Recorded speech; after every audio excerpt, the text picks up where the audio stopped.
신앙생활을 하다 보면은 하나님을 향한 우리의 기대와 하나님께서 우리 삶에 허락하신 응답 사이에 큰 간격이 있을 때가 있습니다. 우리는 당장 눈앞에 고통이 없어지는 기적을 바랍니다.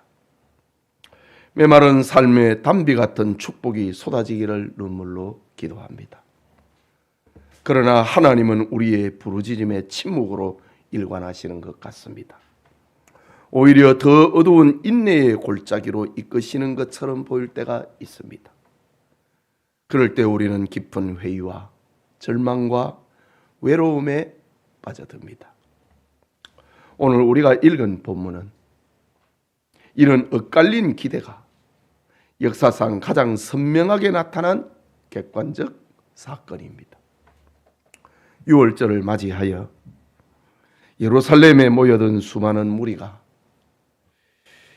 예수님을 향하여서 열광적인 환호를 보냅니다. 하지만 그들의 기대와 달리 예수님은 십자가를 향해 묵묵히 자신의 길을 걸어가십니다. 군중들은 육신의 배를 채울 떡을 원하지만 예수님은 영원한 생명을 주려 하셨습니다. 군중들은 로마로부터의 정치적 해방을 원하지만 주님은 죄와 사망으로부터 근원적인 해방을 이루려 하셨습니다. 오늘은 예수님이 예루살렘에 입성하신 날, 십자가에 못 박히시기 위하여 예루살렘에 입성하신 날, 종려주일을 맞이하여 엇갈린 기대라는 제목으로 하나님의 말씀 받기 원합니다. 일시적인 기대를 넘어 완전하고 영원한 위로를 베푸시는 주님을 묵상하는 시간 되기를 원합니다.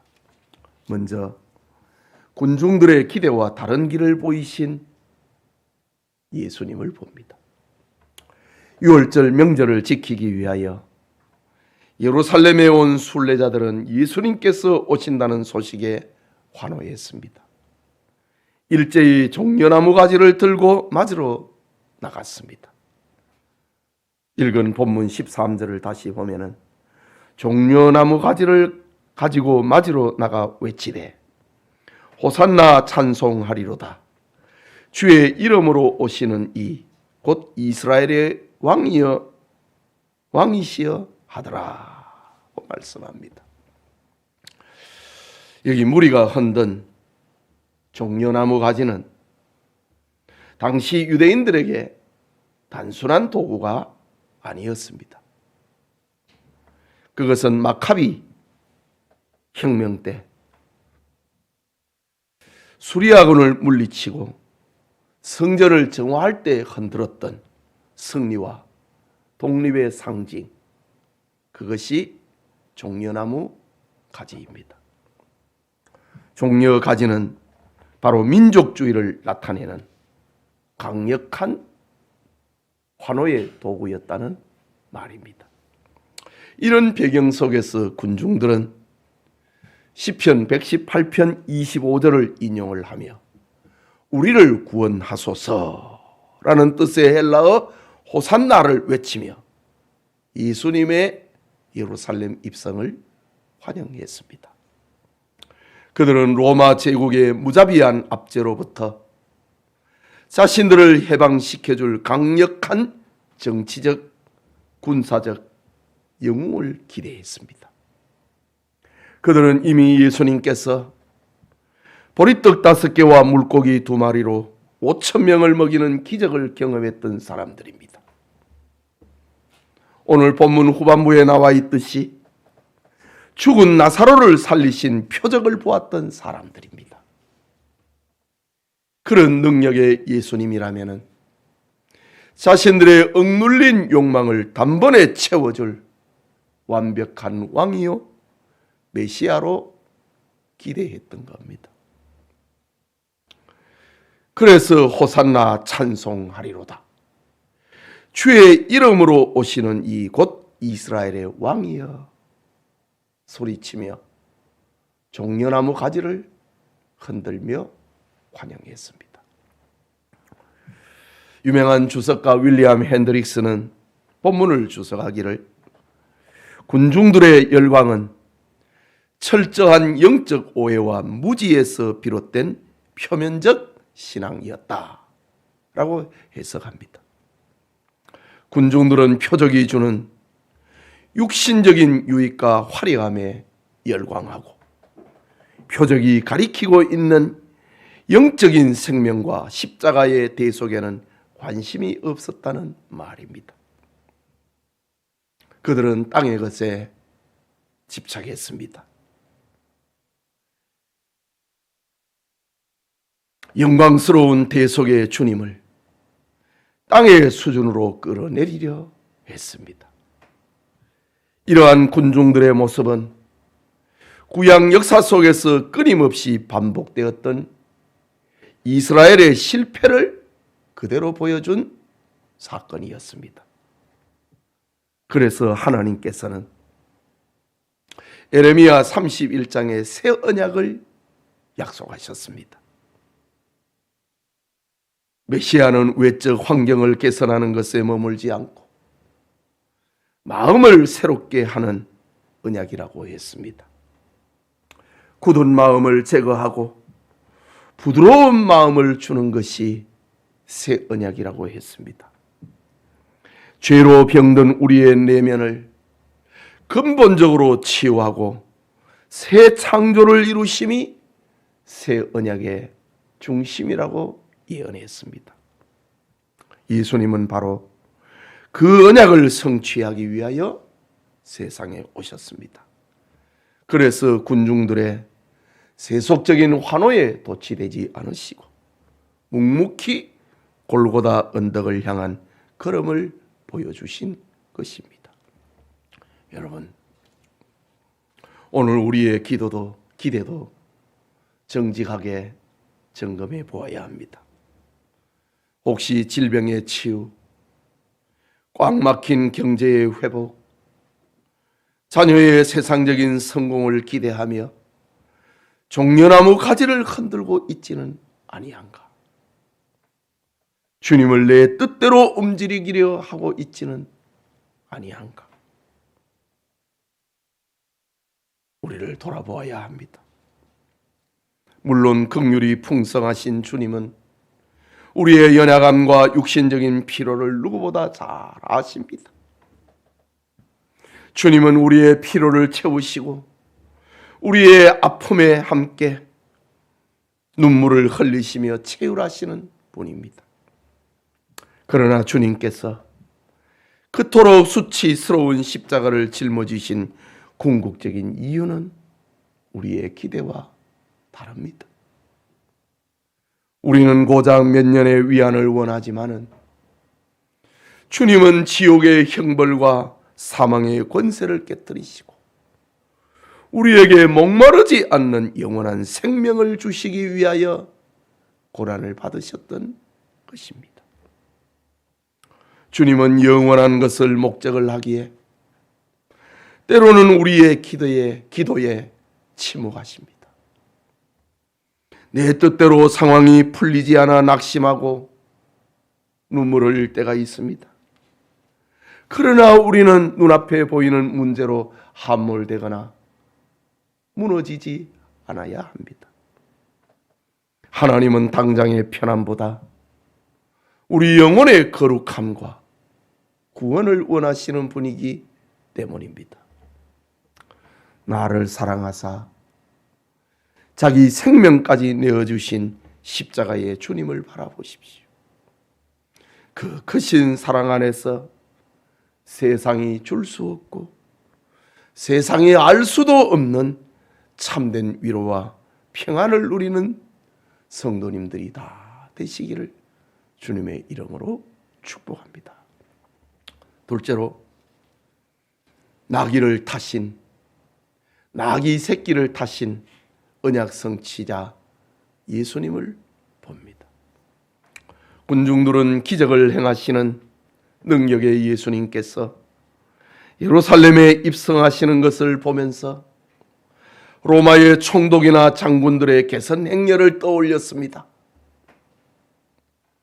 위풍당당하게 군마를 타고 화려하게 입성하는 정복자 메시아를 기대했습니다. 그런데 예수님은 군중들의 세속적 기대와 달랐습니다. 볼품없는 어린 나귀 새끼를 타고 예루살렘에 들어오셨기 때문입니다. 읽은 본문 14절과 15절을 다시 보면은 예수는 한 어린 나귀를 보고 타시니 이는 기록된 바 시온 따라 두려워하지 말라. 보라 너희 왕이 나귀 새끼를 타고 오신다 함과 같더라고 말씀합니다. 여기 나귀 새끼는 헬라어로 오나리온이라는 말인데 이것은 아직 한 번도 아무도 타보지 않은 작고 초라한 짐승을 가리키는 말입니다. 예수님은 두려움에 떨고 있는 군중들에게 죄와 사망에서 벗어나는 구원을 주려 하셨지만은 군중들은 로마의 압제에서 승리와 해방을 외치고 있기에 너무나 대조적인 풍경이 벌어졌습니다. 나귀 새끼를 타고 예루살렘에 입성하시는 예수님은 군중들이 보기에 너무 이질적이고 너무 볼품없고 너무 초라해 보이는 행진이었던 것입니다.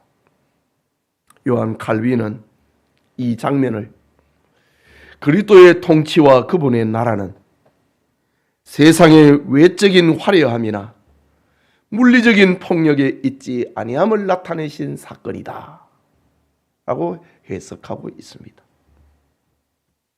주님은 사람들의 변덕스러운 인기에 영합하지 않았다는 말입니다. 억지로 화려한 왕관을 쓰려고 하지 않았다는 말입니다. 주님은 성부 하나님의 구속의 계획에, 구속의 경륜에 철저하게 순종하셨던 분입니다. 이것은 결코 우연히 일어난 사건이 아니었습니다. 스가랴 9장 9절에 이미 예언된 말씀이었습니다. 시온에 따라 크게 기뻐할지어다. 예루살렘에 따라 즐거이 부를지어다. 보라, 내 왕이 네게 임하시니 그는 공의로우시며 구원을 베푸시며 겸손하여서 나귀를 타시나니 나귀의 작은 것 곧 나귀 새끼니라 라는 스가랴 선지자의 예언의 말씀을 예수님께서 이렇게 이루셨던 겁니다.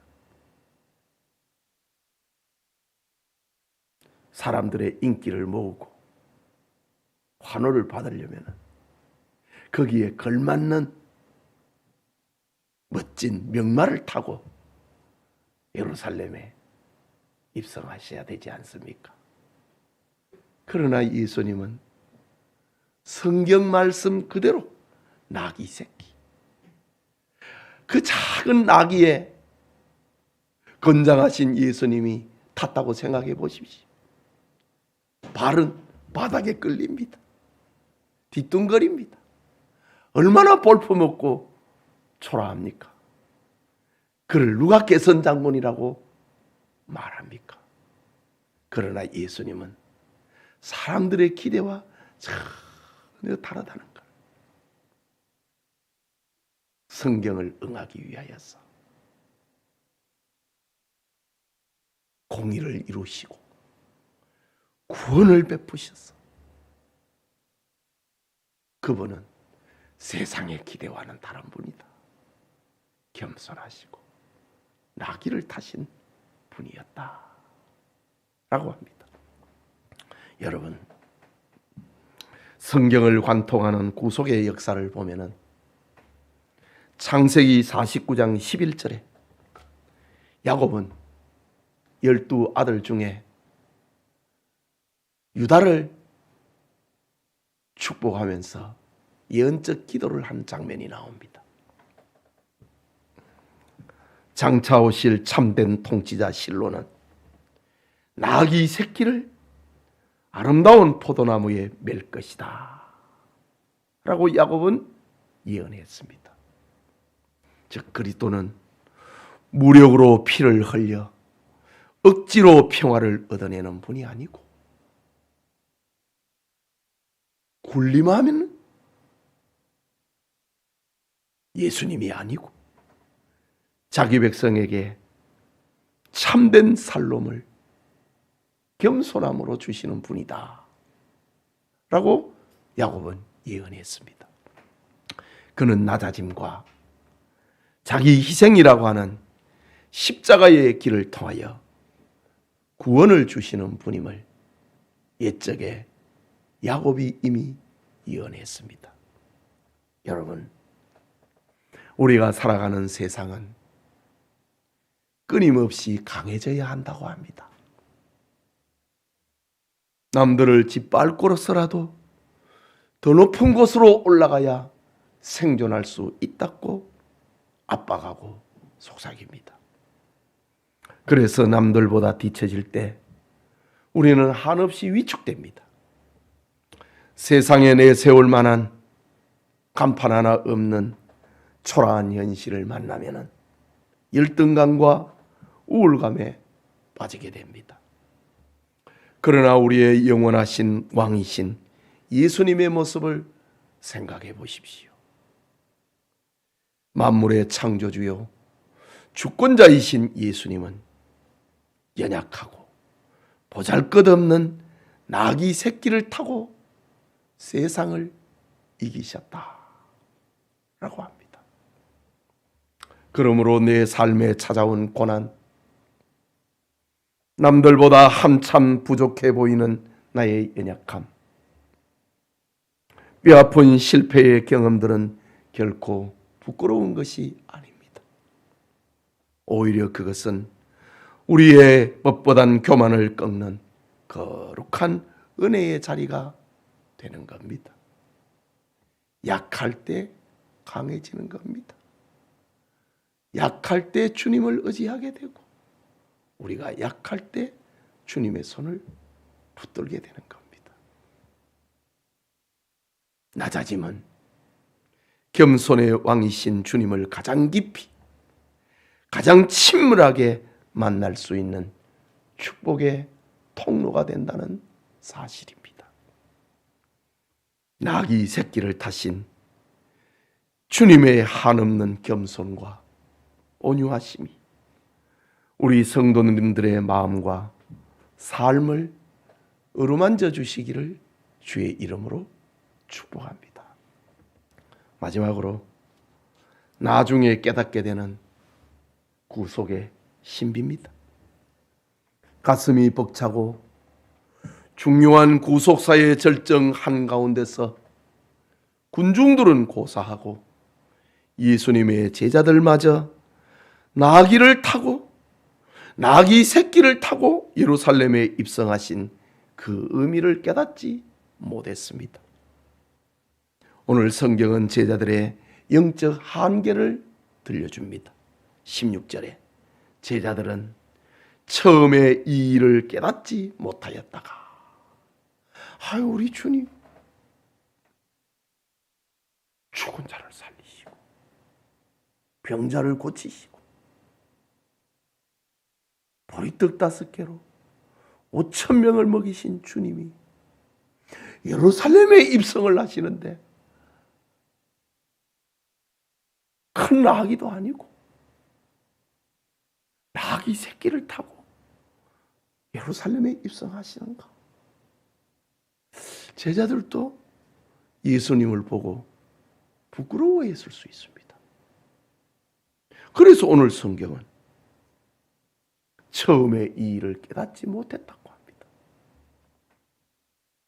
예수께서 영광을 얻으신 후에야 이것이 예수께 대하여 기록된 것임과 사람들이 예수께 이같이 한 것임을 생각났더라 라고 합니다.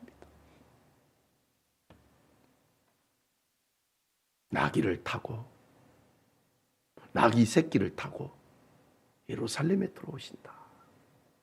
군중들이 종려나무 가지를 흔들면서 호산나 찬송했다. 나중에서야 제자들이 깨닫게 됐다는 말입니다. 우리는 여기서 요한복음의 핵심 단어인 영광을 얻으심이란 말을 주목해 보아야 합니다. 영광이란 헬라어 에닥사스데라는 말인데, 이것은 세상에서 성공하고 높아지고 칭송하는 영광이 아니고, 십자가에 달려 온갖 수치를 당하심으로 율법의 요구를 다 이루신 일, 그리고 부활 승천하신 일, 그것이 바로 예수님이 받으시는 영광이었습니다. 성경학자 게알더스 보스는 본문을 주석하기를, 제자들은 십자가와 부활이라는 그리스도의 종말론적인 사건을 통과하고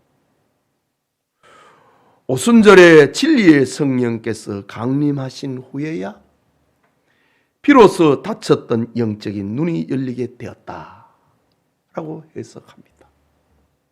제자들은 성령이 강림하신 후에야 구약 시대로부터 겹겹이 감추어져 있던 그리스도에 관한 계시와 언약이 온전히 성취되었음을 깨닫게 됐다는 말입니다.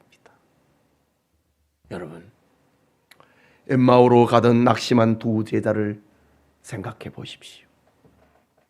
부활하신 주님께서 그들에게 나타나시고 성경을 풀어주실 때 식었던 마음이 뜨거워졌다고 합니다.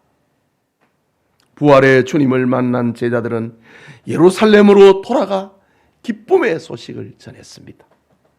그리고 성령이 강림하신 후에야 이 구속의 신비를 온전히 깨닫게 되었던 겁니다.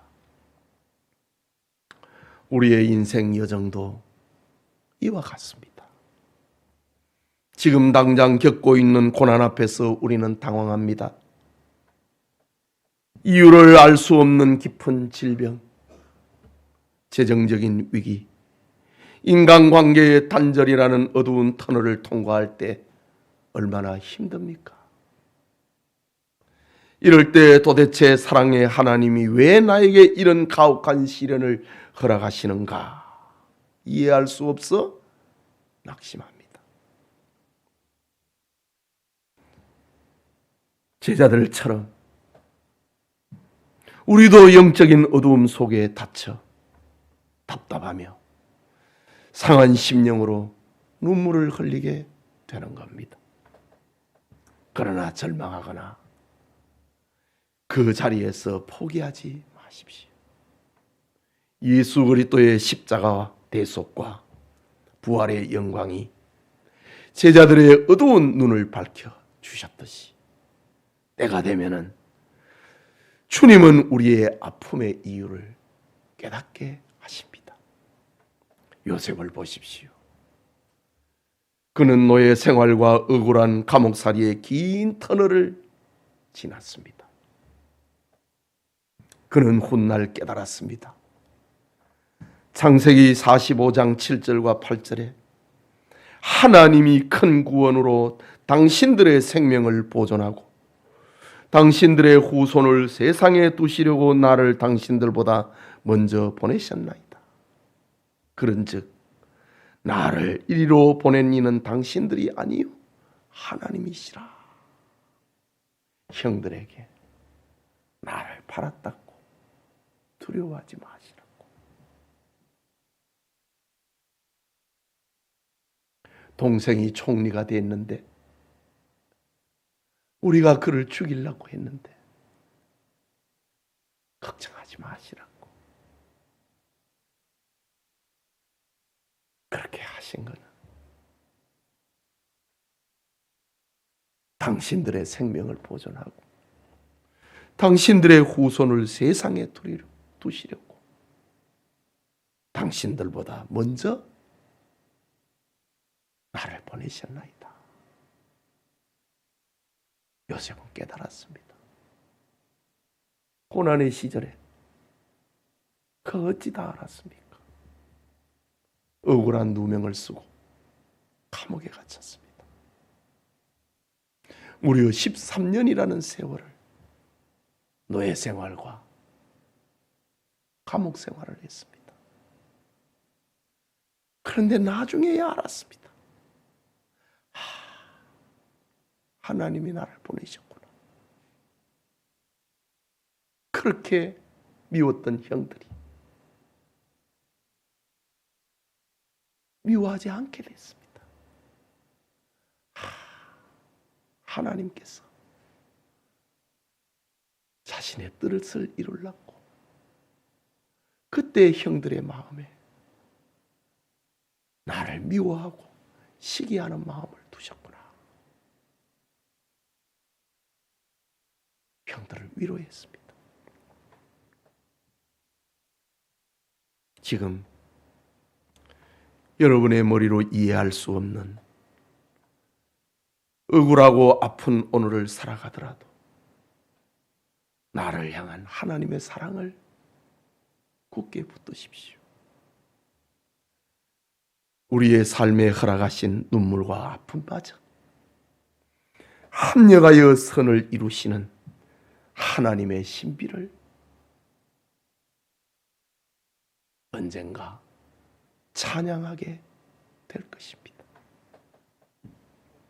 하나님을 믿고 인내하고 소망하는 성도님들이 다 되기를 바랍니다.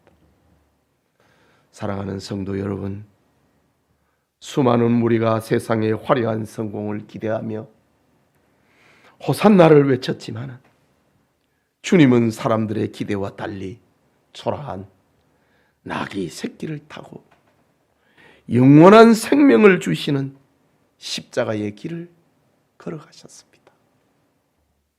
그때는 아무도 주님의 뜻을 알지 못했습니다. 십자가의 죽음과 부활의 영광, 성령이 강림하신 후에야 제자들은 이 구속의 신비를 깨닫게 됐습니다. 그리고 목숨을 바쳐 이 복음을 전하는 장군들이 되었습니다. 이렇게 되는 것이 하나님의 뜻입니다. 오늘 주일 이 아침 우리의 엇갈린 기대를 십자가 앞에 내려놓기를 결단합시다. 당장의 문제 해결과 얇은 세상의 복을 구하던 기도를 넘어 나를 구원하기 위하여 자기 생명을 아낌없이 내주시는 영원한 왕 예수 그리스도를 기대하고 소망으로 삼기를 축복합니다. 우리의 현실이 삭막한 광야 같고 초라해 보일지라도 두려워하지 마십시오. 평화의 왕이신 주님께서 지금 이 순간에도 우리의 곁에서 삶의 멍에를 함께 메고 걸어가십니다. 지금은 내 삶에 찾아온 아픔을 다 이해할 수 없지만 마침내 인생의 모든 것이 합력하여 선을 이루게 될 것입니다.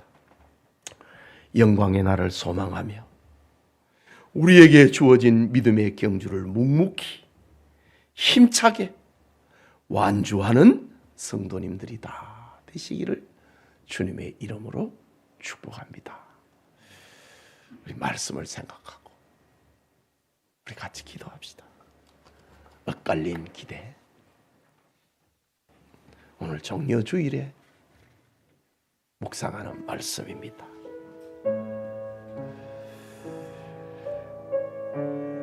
사랑과 능력의 주님께서는 우리의 삶의 모든 것이 합력해서 하나님의 뜻을 이루어 가신다. 그것을 믿으며 묵묵하고 또 힘차게 우리 신앙의 경주를 완주해야 합니다. 중도에 포기하면 안 됩니다. 우리 말씀을 생각하고 기도합시다. 자비하신 하나님 아버지, 은혜를 감사합니다. 오늘 우리의 구원을 완성하기 위하여 사람들의 기대와는 달리 나귀 새끼를 타고 예루살렘에 입성하시는 겸손하신 주님, 평화의 주님, 낮아짐을 통하여서 고통당하는 이들을 위로하시고 소망을 주시고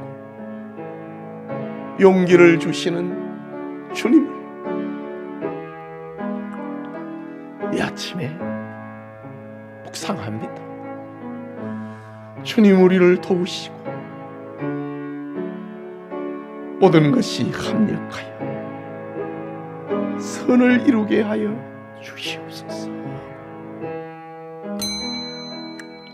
하나님 아버지, 받은 말씀을 생각하고 함께 기도합니다. 우리를 불쌍히 여기시고 우리를 도와주옵소서. 예수님의 이름으로 기도합니다. 아멘.